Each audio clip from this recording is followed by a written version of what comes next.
Welcome to episode 56 of In Touch with iOS, a podcast that talks about iPhone, iPad, Apple Watch, Apple TV, and related technologies, plus tips, apps, and gear.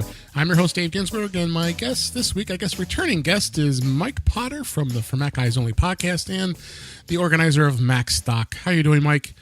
I am doing great. How are you doing, Dave? Doing great. I think the last time we did a show together was when we were at the Apple Store last year. Was it been that long? Oh, my gosh. Oh, my gosh. I loved that episode. Yeah, that was fun.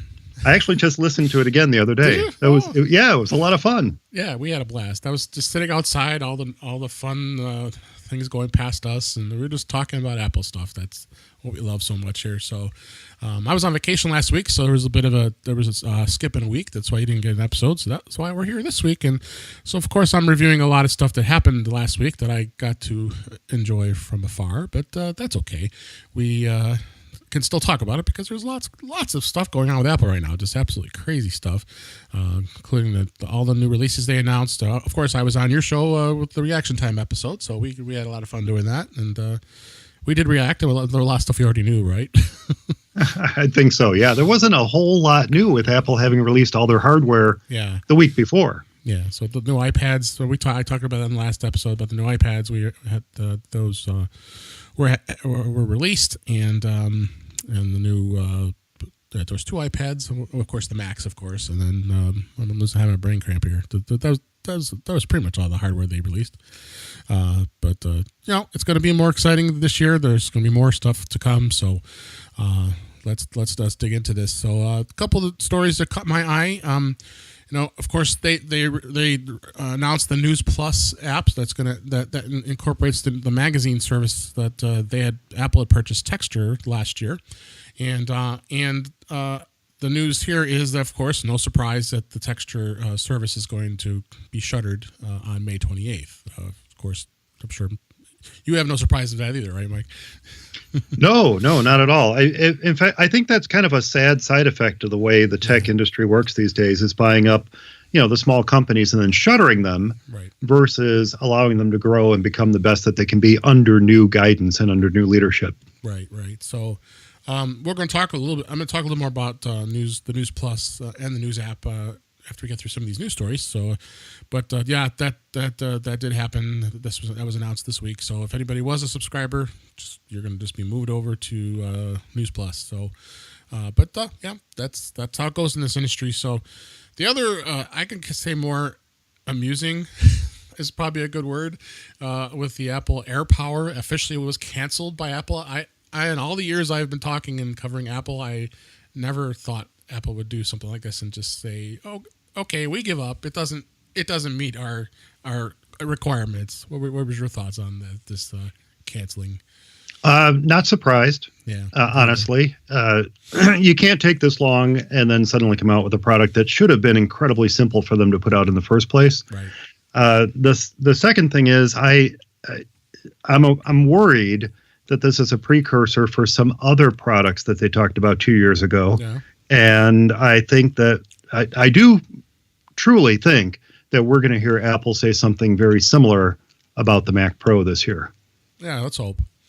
I know that's been excitement for you. No, I don't hope. I want the Mac Pro to come out. I hope. Yeah, it comes I misspoke. Out. That's what I meant. Yes.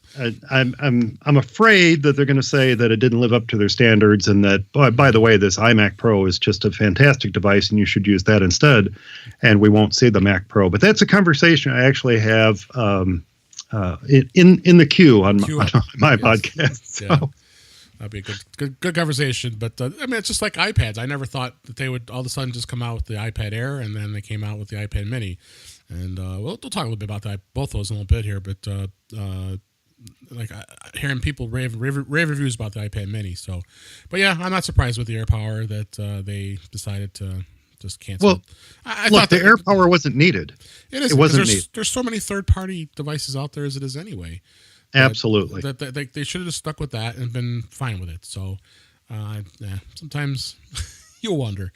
And then other news sort of caught my eye is Apple did do some updates to the iWork suite for iOS and macOS, and there was quite a significant update. They're saying some specifics were with the tablet experience and using the pencil, the Apple Pencil.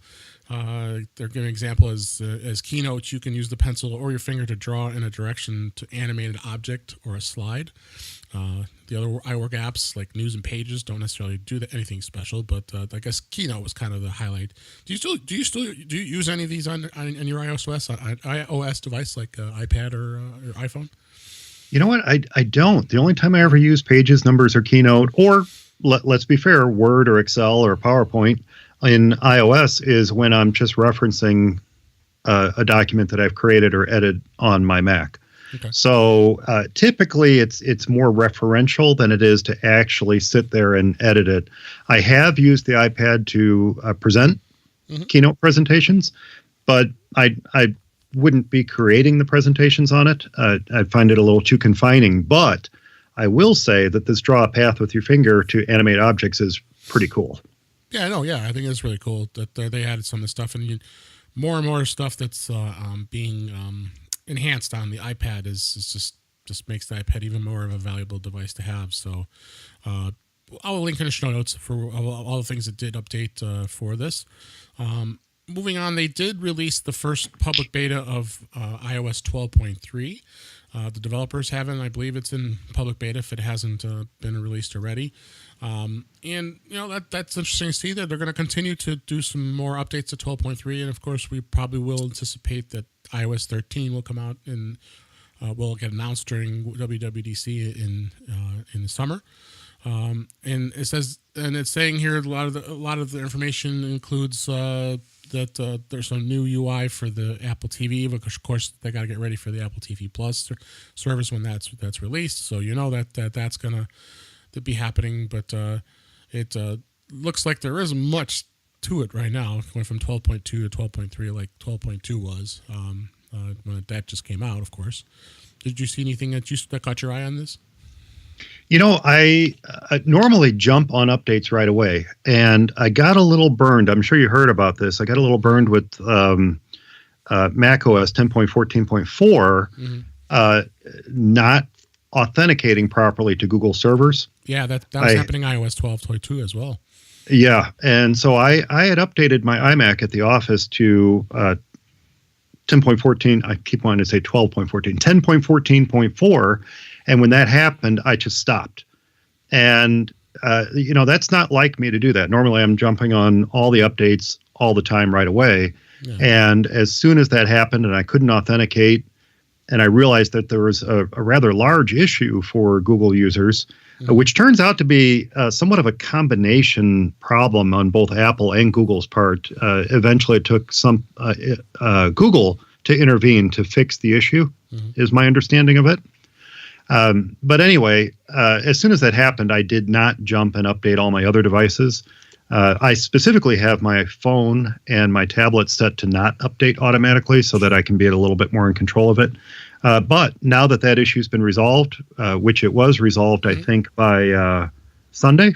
I think Sunday was the day they finally got that fixed. Yeah. I verified it's working on the iMac today. It's the first time I was at the office to check it.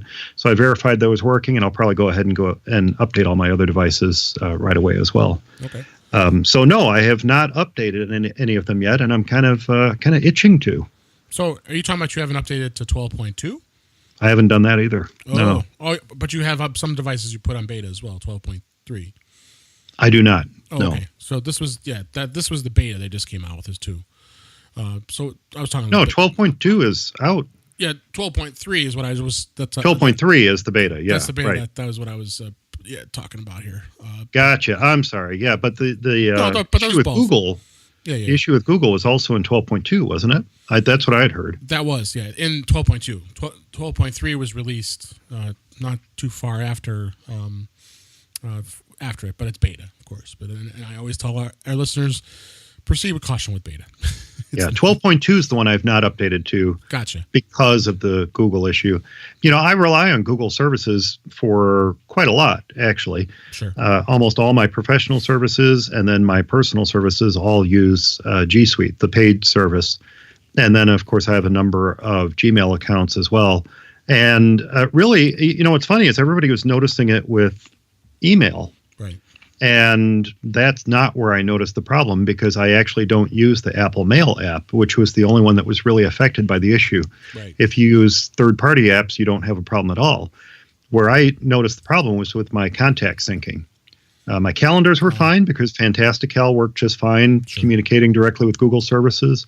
But the contacts app and the Card Hop app that I use from the same folks who make Fantastical, they both depend upon the Apple authentication. And with that being broken, it effectively grounded me, really. I couldn't work with any of my contacts. I couldn't update anything. And that's when I just put the brakes on all the updates and said, all right, let's wait till this is resolved, and then I'll go ahead and do my other devices. Gotcha. Yeah, that was quite a bug. I was kind of surprised. With everybody that's out there that's using Gmail, that I'm sure that affected a lot of people. But I'm glad they fixed it. Fortunately, it's taken care of. Yep, all fixed. Yeah. Speaking of another update fix, well, really, it wasn't a fix. Apple did release the WatchOS 5.2. I don't know if you updated your watch yet, but you may not have been able to because you're still on 12.1. That's right. Yeah, I wasn't prompted with the update because I hadn't gone to 12.2 yet. Right. So what this update incorporated was not much, other than that it was bug and performance updates, but it also expanded the US-centric features for ECG, the electrocardiogram, for other countries. So the feature is now available in 19 European countries as well as Hong Kong. And then they list a bunch of countries from Austria all the way to Finland, France, Norway, Romania, a bunch of, and UK, of course. And all European countries are now going to have access to the ECG. I love this ECG. You have a Series 3 watch, right?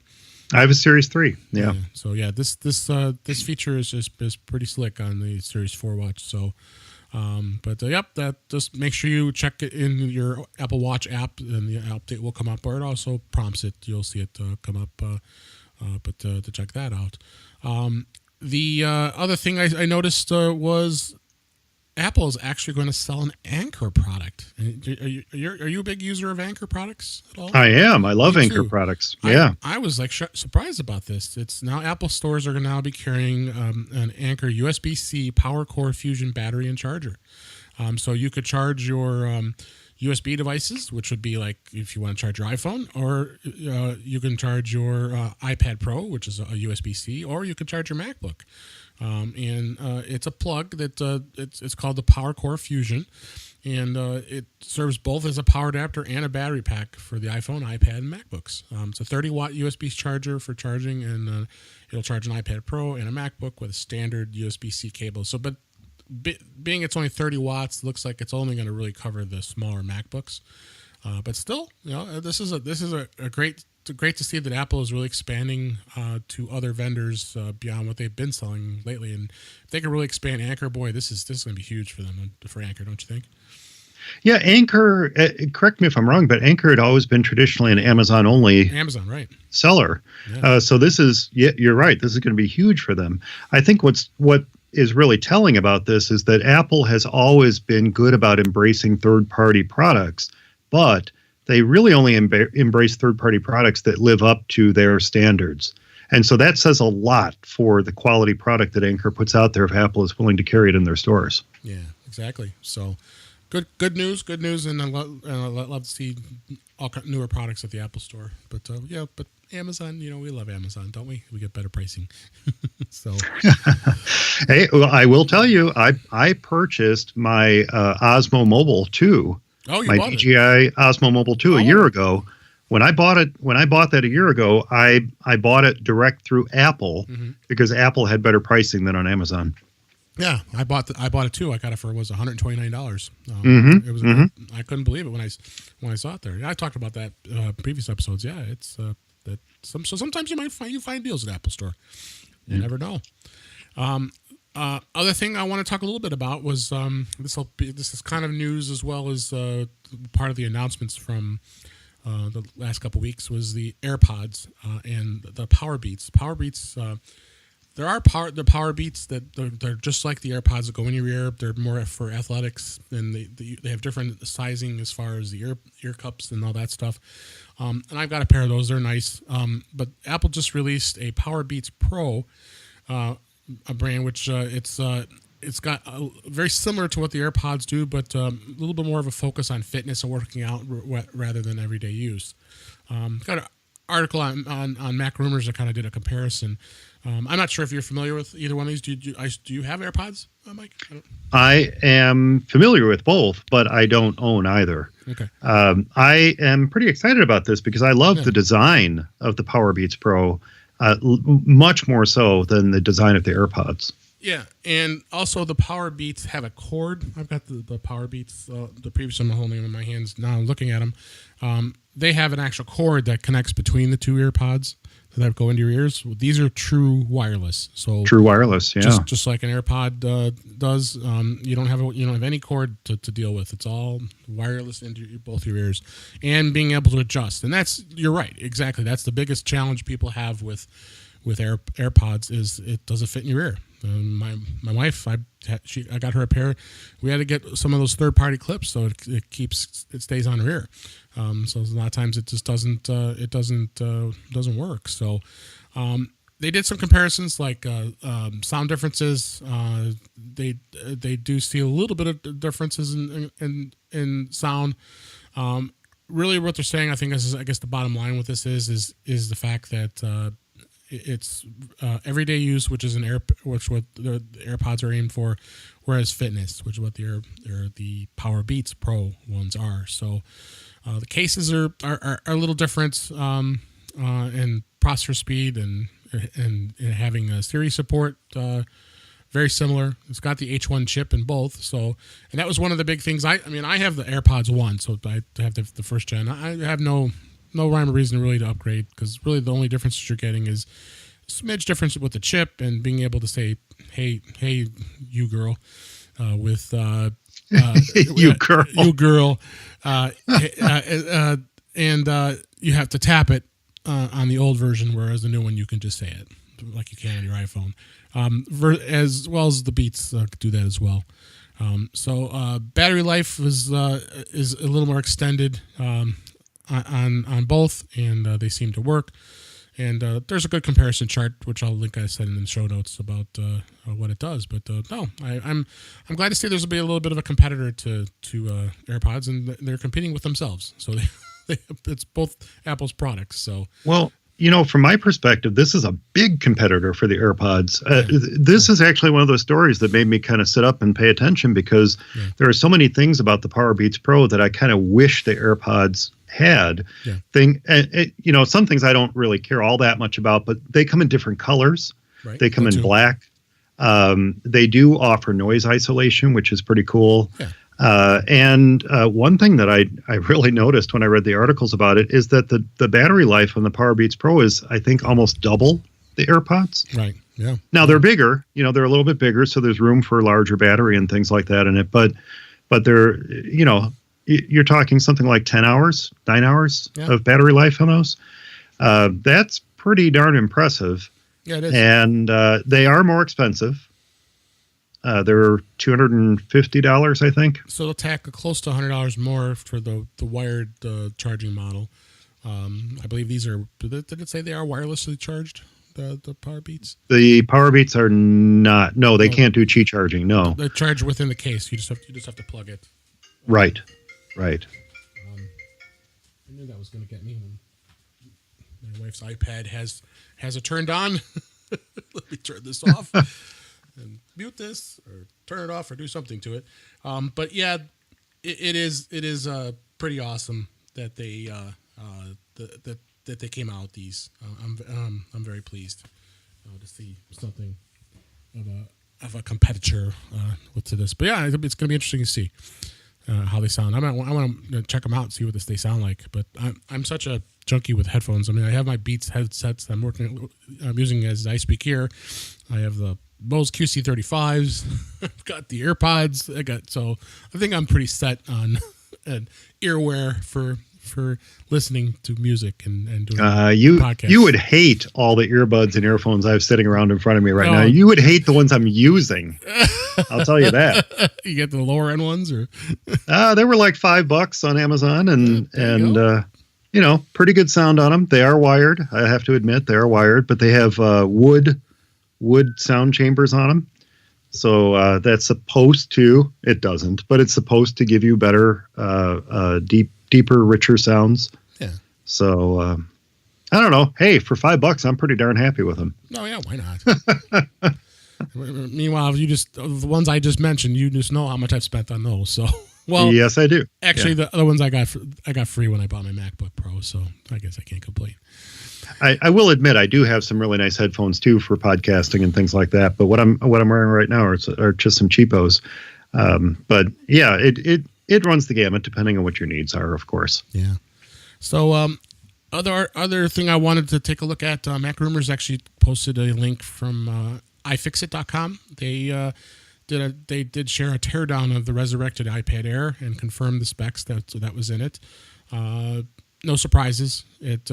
It has about the identical thickness of the 10 and 10.5 inch iPad Pro, but a little lighter weight. It's got the A12 processor, and they saw that was 3 gigs of RAM. I'm telling you, that iPad is a pretty good bargain. I mean, comparatively speaking, of what the price is, versus, of course, the lower end model, which doesn't have as much oomph as this one. Have you taken a look at this at all with this iPad?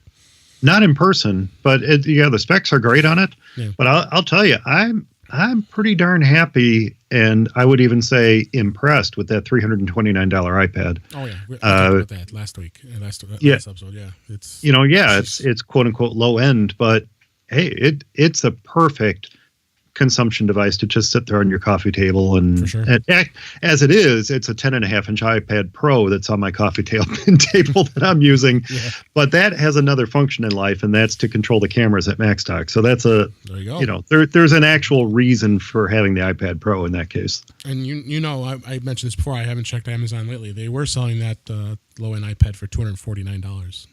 Wow. Yeah. So wow, that's a steal. That's a total bargain. I haven't looked as of yet, but.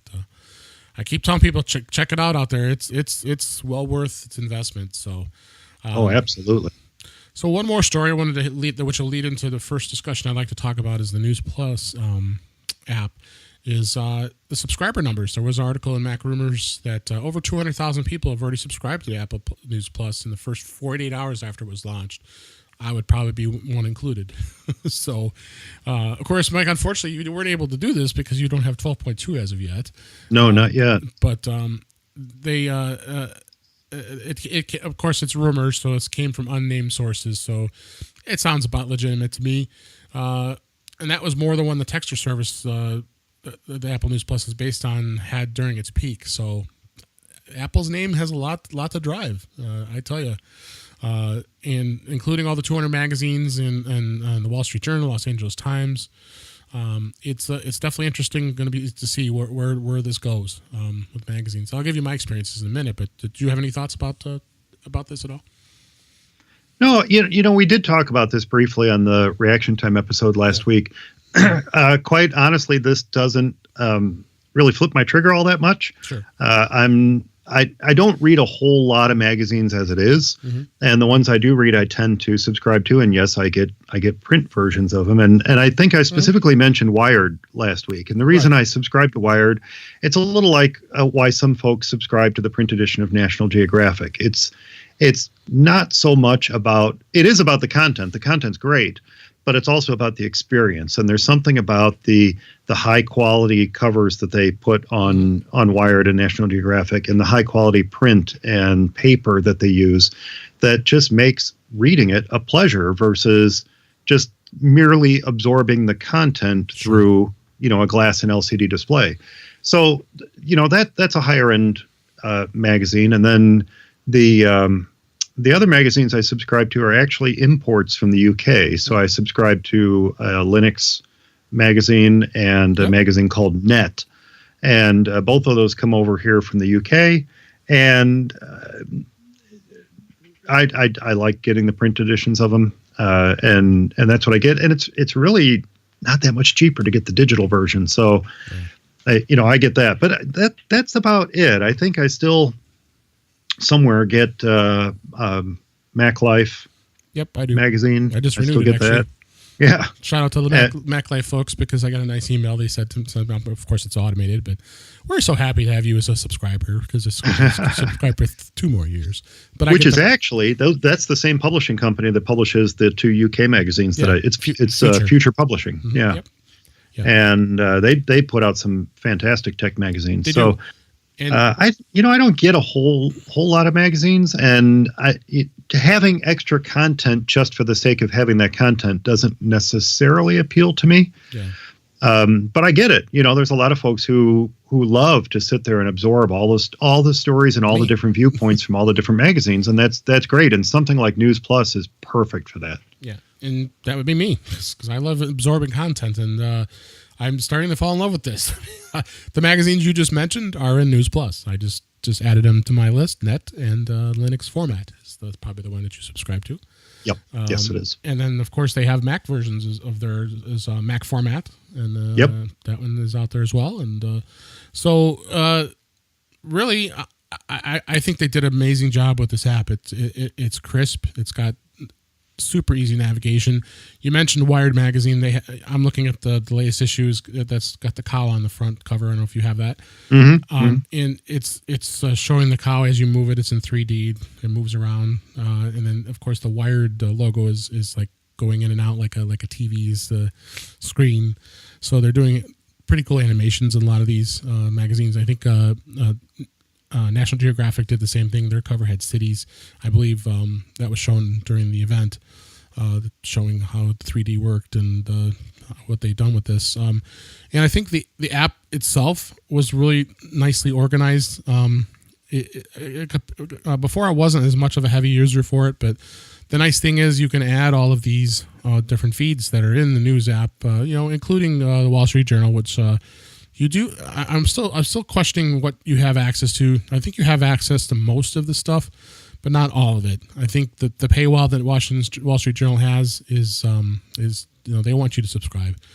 So I think what they really did was they added this to Apple News Plus just to tease and get people to look at most of their content, but a lot of the other good content tends to you don't see it. And of course, they didn't get the New York Times or the Washington Post, and there were articles about that saying that they tried to, but it just didn't work out. So, have you used the News app at all, even before the News Plus came out? I did a little bit. I didn't find the experience particularly good. No. It seems as if we talked about this last week. It seems as if the News app doesn't quite curate the news I'm looking for as well as something like Flipboard does. Flipboard, yep.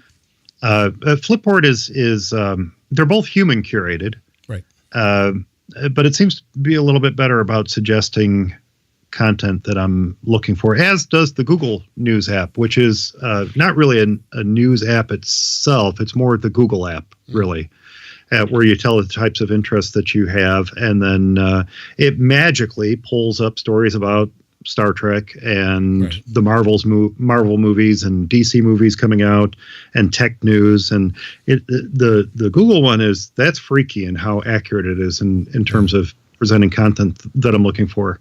Sure. But, for regular news, I tend to turn to BBC News. Oh, okay. I get the RSS feeds off their website, or I get the RSS feeds off of other international news sources. And that's where I try to get the news that's international news or U.S. news, because I like to get that outside perspective. I like to hear what others are saying about the news that's happening in the U.S. Sure. I do, of course, to pull up some U.S. news sources, but I tend to get most of my U.S. and international news from outside the country. Yeah, I use RSS for that. And I just added the BBC News to the News app, and it actually doesn't have a bad interface with it too. So, but no, that's what's great about having different apps out there. The News Plus part, and then it's you get a free month trial when you sign up. So I'm on my free month trial right now, but it does cost $9.99 a month. But if you think about that, like I said, I don't have as much of a problem with not having a print versions of magazines. A lot of magazines are not printing anymore. You know, you look at PC Magazine, you look at Macworld, you look at many of the others. They stopped. They're electronic only, digital only. So that's kind of the trend of where things are. But you know, that's why. But I like Mac Life, and that's why I subscribe to it as with the print issue. But then I will have also access to the digital issue too. So. But it's going to be interesting to see where this goes. If Apple had that much interest, but of course it's the first month for free for everybody. So let's see where it's at after that, where it goes. But everything from business to entertainment to technology to cars, to food, health. I mean, there's just so many different topics of different news and magazines that you can get access to. I'll be interested to see if any newspapers come on board beyond the Wall Street Journal and the Los Angeles Times. I'd like to see them jump into it a little bit more too. So I imagine they will, but I totally envision the scenario being much the same as it is with Washington Post, right? With the Washington Post, in that it's going to be limited content.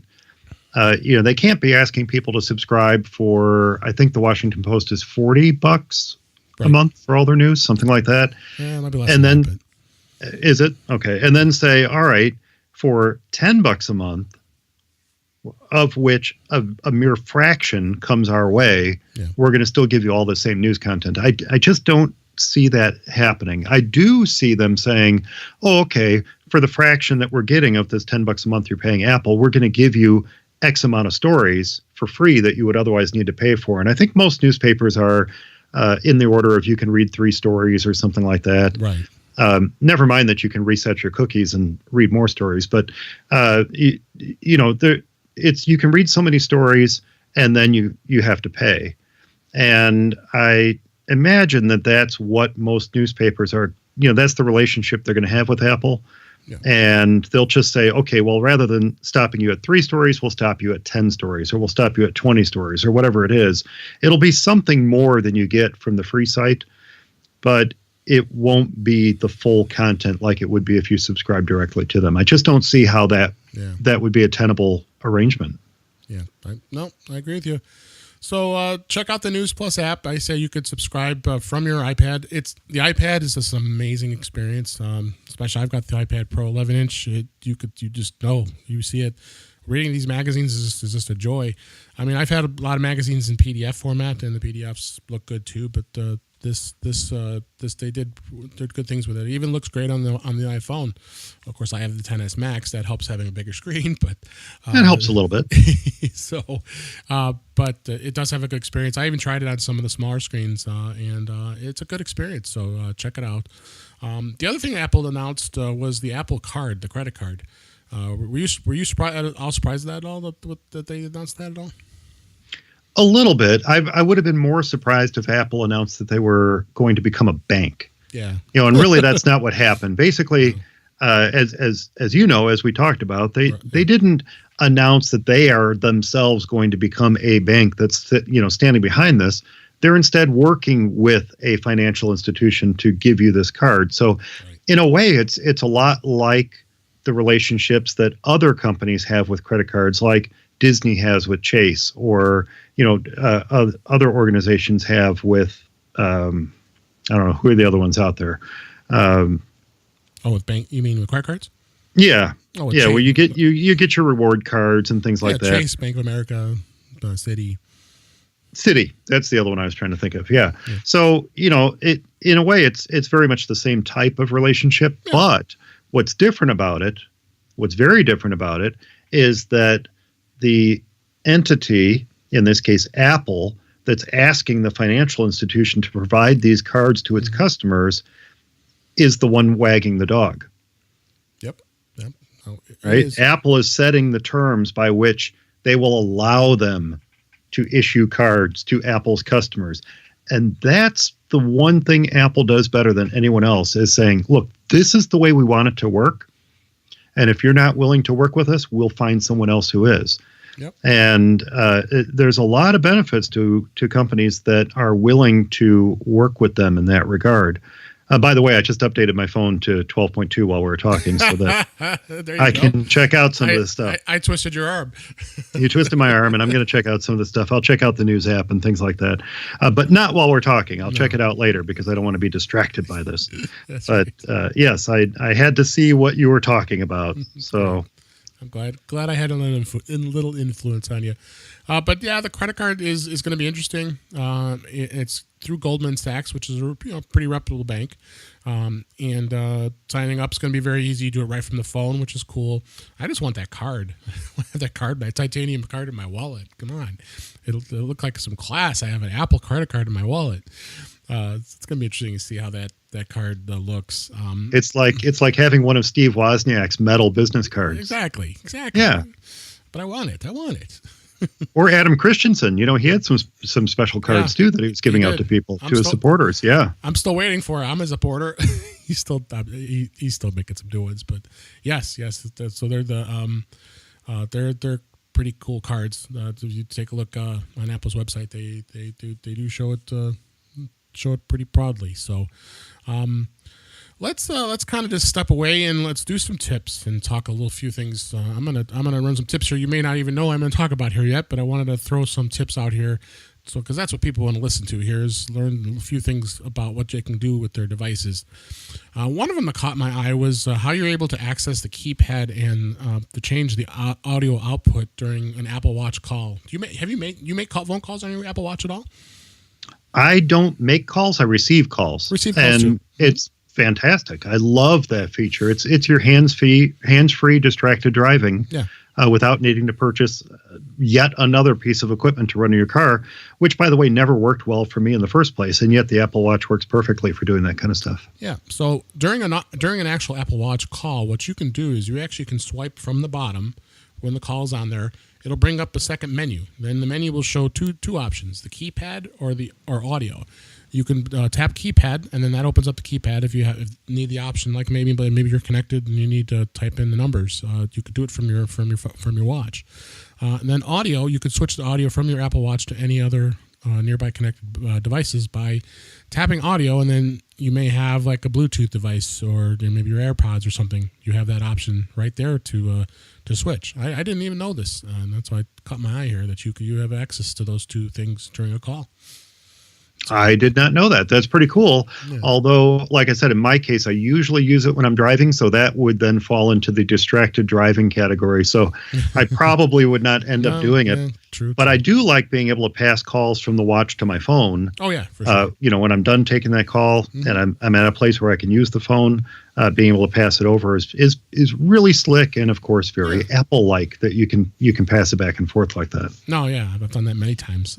So it's great. I mean, again, Apple Watch phone calls are not private, so you have to proceed with caution how you want to use it. I mean, if it's somewhere that you're in a room, you're in private, just like using a speakerphone. Why not? And everybody says that the Apple Watch's speaker on the when you talk to people. I mean, I've had conversations with people, and it sounds great. I'm very impressed with what they've done with that.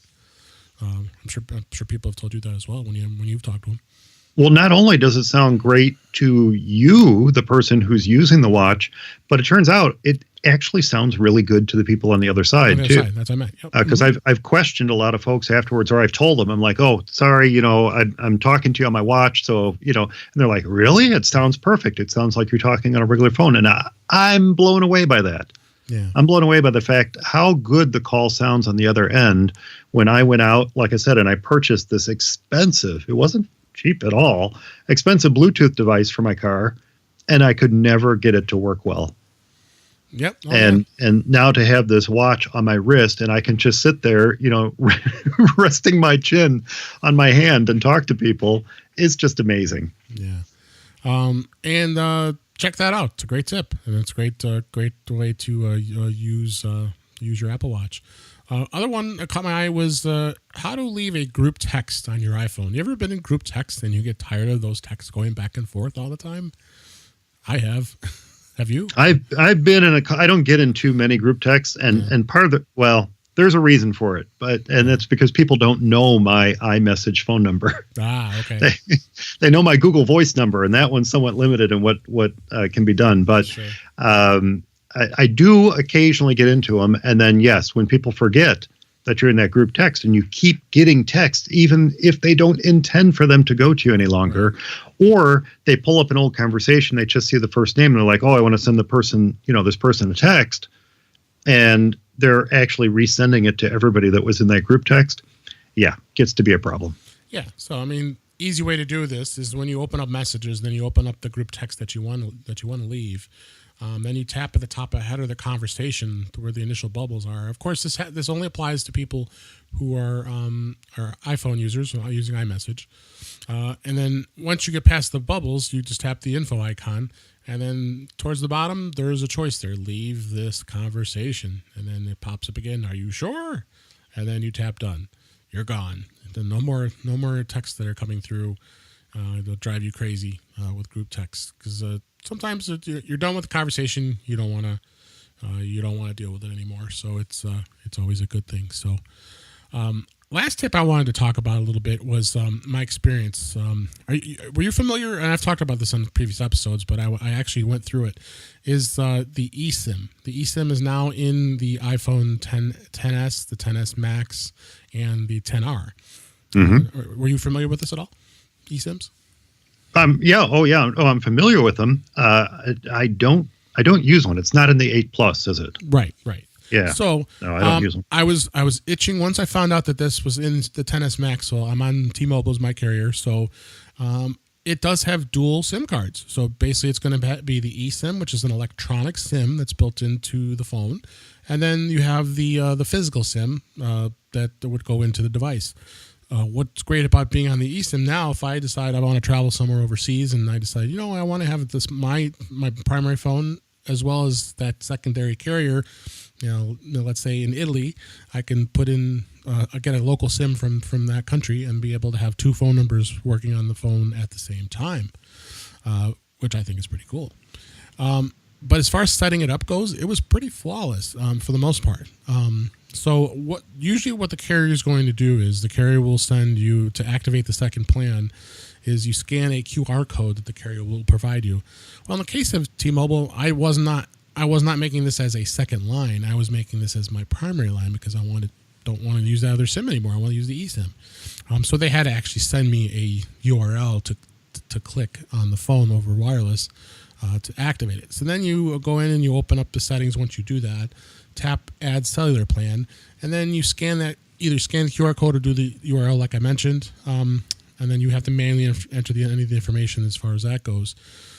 Sometimes your carrier may have an app. In the case of T-Mobile, they do, but the app was only used for the prepaid phones. But I don't know if I want to be doing prepaid service on a really expensive iPhone XS Max. So I have a monthly phone. So they did allow me to be able to transfer the number from my nano SIM to the eSIM pretty flawlessly, and now my phones are running on the eSIM. So I think it's pretty cool.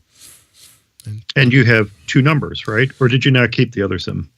No, the other SIM was my primary number originally. So they just moved it. So that SIM's no longer valid. So now I can get another SIM from like I take my wife's phone, let's say, or if I have a secondary line, I can put that SIM in there, whether it be T-Mobile. Or I'm not trying it with different carriers. That would be interesting to see if you could do that. I don't think you could because it's. You might be able to do like AT&T, T-Mobile since they're both on the GSM band, but.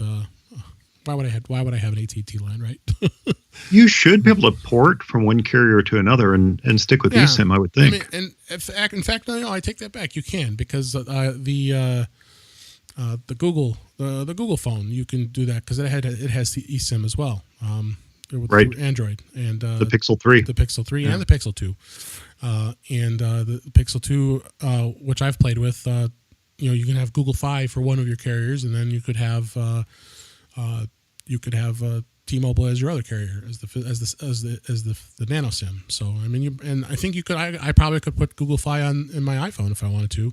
Just get one of their SIM cards that they are providing for iPhones now, and you could have that as well. So it's pretty cool. It's pretty cool. So those are kind of some of the tips I want to throw out. What I want to talk about now is I've got the organizer and the master of all trades here with Macstock.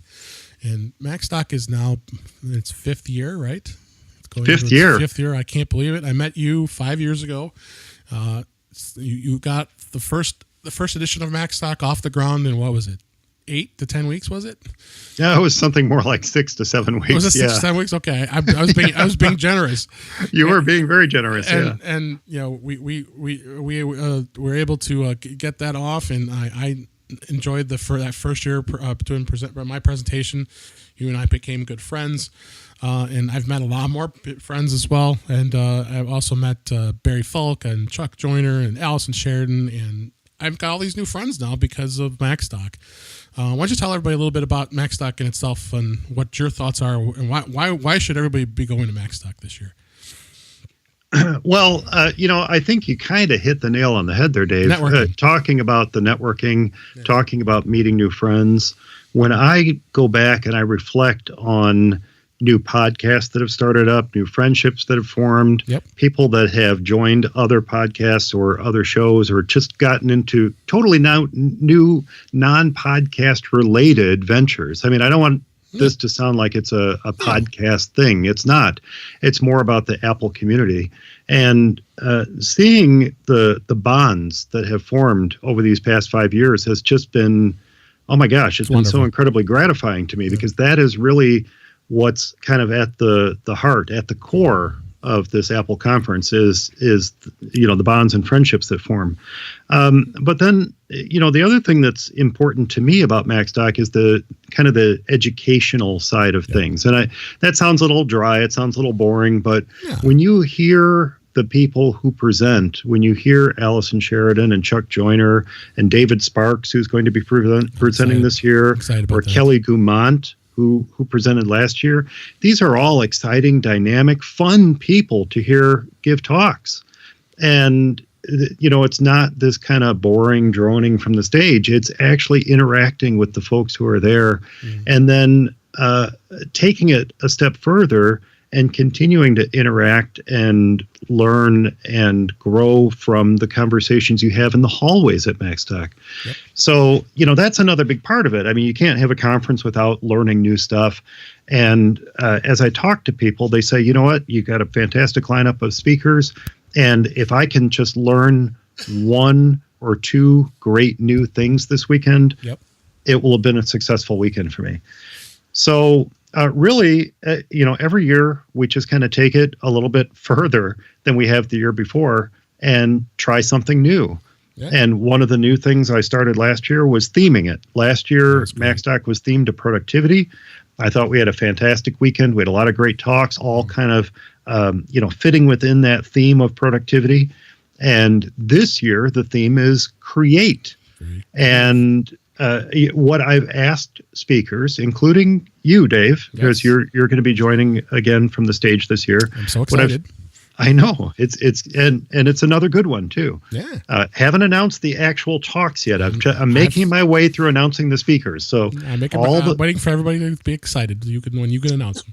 This is we're building up to something really cool here, because we got a lot of really fantastic talks. But one of the things I tasked speakers with this year is to take that notion of create, and in your talk, take a topic that you're knowledgeable about, take a topic that you're passionate about, and try to figure out what it means to be creative with that topic, how to think differently, if you will, how to be innovative. What new ways are there to accomplish these tasks that you're talking about? What new ways are there to save time? What new ways are there to express yourself creatively while you're getting the most from whatever it is you're talking about, whether it be software or hardware or what have you. So that's the theme for this year. But then we have some other cool things too. And by the way, we have 14 presenters this year. When I first, I first announced Macstock 2019 on Chuck Joyner's Road to Macstock on Mac Voices. And at that time, I had said we have 8 speakers. We've grown to 14 presenters. That's awesome. And it's just going to be a phenomenal weekend. So not only do we have all those great talks, and by the way, the talks that are given at Macstock, they are for everyone. This isn't a professional conference. It's not an amateur conference. If you're a beginner, if you're an expert, Macstock is for you. It's for everybody who's a user of these products. So we've got all these fantastic talks designed for everybody of all skill levels, but we also have something new this year that one of our past presenters, Wally Truinski, came up to me. He's given 3 great talks entitled Video to Go 1, 2, and 3 over the years. And he came up to me and he said, what if we do a Macstock Film Fest? You know, basically taking his Video to Go presentation to the next level, because now it's not just him telling people how to make the most of their iPhones or their iPads or what have you, iMovie or Final Cut Pro or whatever. It's not just him telling you how to use this stuff. It's us asking the attendees to create something new, something innovative, something different, a little, 1 to 2 minute film that was shot or edited on a Mac or an iPhone, and submit it. Mm-hmm. And we're going to have a little film fest. It's not a contest. There's no wagering. Oh, it's fun. But it's going to be fun. And I just talked to Wally today, as a matter of fact, and we have 13 entries already. That's awesome. And we're only a couple months into it. So we still have, I think, somewhere on the order of just shy of 120 days until Macstock. So imagine all the great Film Fest submissions we're going to get. Oh, it's going to be fun. So there's that. We got the Film Fest. We got the talks.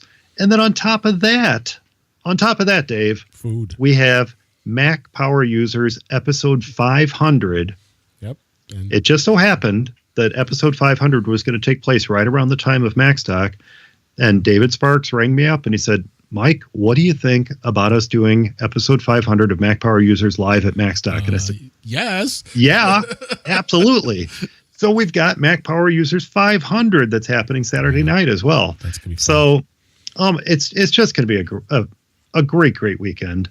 And so far I've announced so many great speakers. We've got you, of course, I already mentioned that. We've got you, we've got Allison Sheridan, we've got David Sparks, we've got Brett Terpstra, and then we have a lot of other favorites too, like Mike Schmitz. We have Kirsten Sia, who she's coming back again. Now, she didn't speak last year, but she spoke in the years prior to that. Right. We have Rosemary Orchard, who's going to be joining us again. Not joining us again, joining us for the first time, not only as an attendee, but as a presenter too. And she's from the UK, isn't she? She is from Austria. Oh, Austria, actually. that's right. Yep. So she's joining us from Austria, which is amazing. We have Josh Wrench, who's going to be coming, and he's not a first-time attendee, but he's a first-time presenter at Macstock. Yep. And Rick Cartwright, who also has been attending all these years and submitted a fantastic talk and got accepted as well. So those are just the speakers who've been announced, and I still have, five more to go. Yeah, so I'm going to be rolling those out over the next day. I mentioned Allison Sheridan; she's going to be there again this year too. We love it. But rolling out the rest of the speakers over the next couple days. So, yeah, it's a fun weekend, and I think everyone who comes is going to have a absolutely fantastic time. Make sure you go to macstock2019.com and go to register right away. Get the registration. You got a 2-day weekend pass, and like Mike said, it includes everything as far as speakers, networking. You'll have meals for both days. We have the Midwest Mac Mingle hosted by our very own Barry Falk. He's got some great things.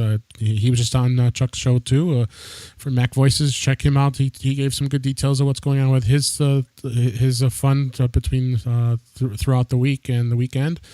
But the one thing is, if you're an In Touch with iOS listener, you can get a $10 discount on your ticket. Now, if you go to register now and put it in the cart, and then it says a coupon code, you're going to put the coupon code in touch. And if you do that and click apply, you're going to get a $10 discount, bringing it down to $169.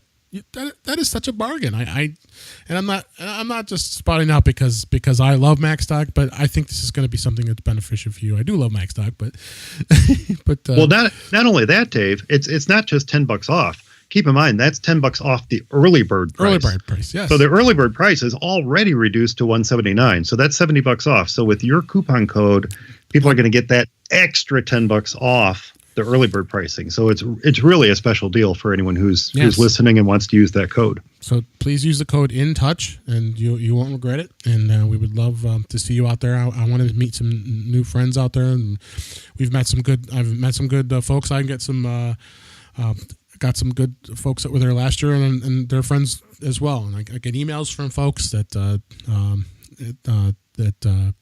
has been out there. Steven from Saratoga Springs. He's been emailing me a lot, and I know he's a listener, so appreciate your support, Steven. Did you see his Apple birthday email he sent out? I did.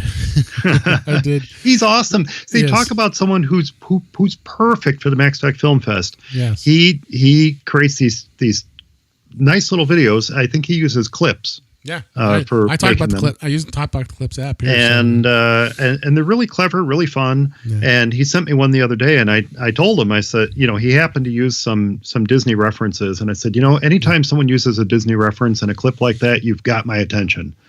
And he sent me back a thank you one with Mickey right in it. That was great. He does some really cool stuff with that. But I just want to let everybody know about Macstock. I mean, there's going to be a lot of discussion about iOS, about iPad and iPhone. My talk is going to be that centric because that's what I like to focus on. I love iOS and I love iPhone products and iPads and everybody does. That's going to be at this at Macstock, and we love Apple, and we love this, and it's going to be a nice cozy conference. It's not the conferences that have 10, 20,000 people. It's just a nice cozy conference, and you'll get all the speakers will be approachable. You'll be able to talk to them, ask questions, and we just would love to have you there. So thank you, Mike. I appreciate you being here, and we always have a lot of fun when we do our podcast here together. And tell the folks where they can find you beyond Macstock and all that fun stuff. Oh, well, thank you, Dave. This was a lot of fun. And I was going to say, what, you're doing an iOS talk? Really? Surprise. Well, let's see. When I'm not on your show, you folks can find me at 4maceyesonly.com.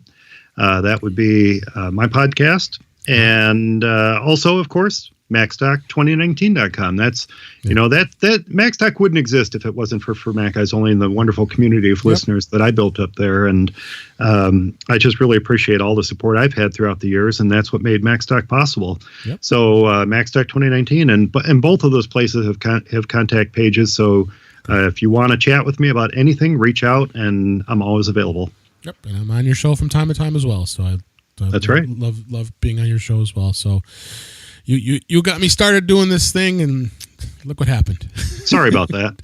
No, don't be, because I love it. I think everybody knows that. So I hope everybody enjoyed listening today. This was a great episode, but let's wrap it up here. That is a wrap for this week. Please send your comments, questions, and suggestions to our email address, feedback@intouchwithios.com. You can follow me on Twitter @intouchwithios. You can also subscribe in your favorite podcatcher, including Apple Podcasts, Google Podcasts, Stitcher Radio, Spotify, and TuneIn Radio. Or better yet, go to our website at intouchwithios.com, where all the links are there to listen to us.